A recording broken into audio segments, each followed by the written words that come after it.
Hello everyone. Our topic of discussion is universalization of primary education. This is a new chapter, chapter number 10. So, what is the meaning of universalization of primary education? After independence of 1947, India accepted democratic ruling. So, in Indian constitution, it is mentioned that free and compulsory education of all children in the age group of 6 to 14 years. So, National Education Policy of 1986 emphasizes universal education for all of children. So, according to international explanation, universal education is number one, school should be within 1 kilometer distance by walking from the residence of the children, and also children should get textbooks and teaching learning aids and appropriate teachers in the schools.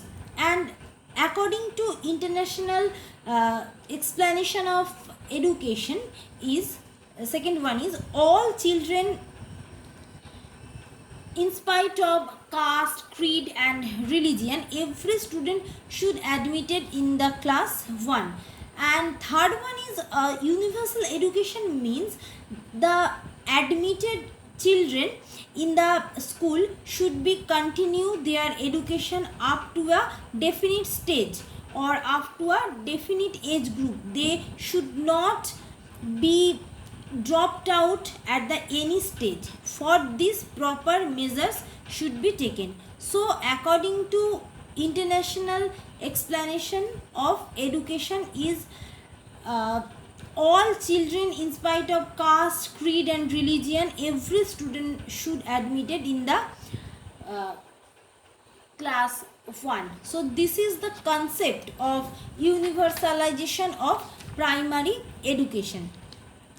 So here I explain different problems of universalization of primary education, because implementation of universalization of primary education have some problems. So these problems are divided into many parts. Number one is economic deficiency. The main problem of economy or money is very important for implementation any program, but the main problem of universalization of primary education is economic deficiency. And second one is increasing population. In our country India, population is highly increased, so the main barriers of universal primary education is increasing population. According to population, no of primary population, number of the primary schools are less, and as a result of this, every children should not get the scope of admission in the school. This is one of the most important problem. And third one is female children are deprived of education, because early marriage, involving household different household work, social stigma, negligence of parents, etc., are the main barriers of the education for female children. And fourth one is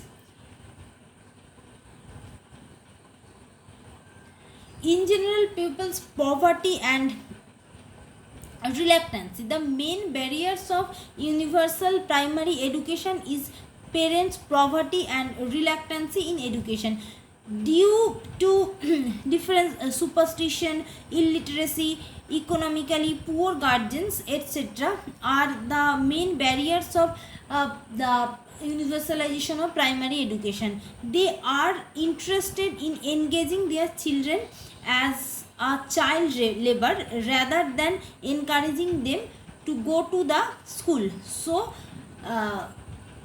universalization of primary education faced different problem. And fifth one is reluctancy on the part of the government. Due to reluctancy on the part of the government, the universal primary education is deprived. And it is very important, distance of a school. Due to long distance of the school from the children's residence, most of the children are not able to go to the school for education. It is the one of the most important barriers of the universalization of primary education. And last one is lack of infrastructure. Infrastructure is very important. Lacking of infrastructure in the school is the main barrier of primary education.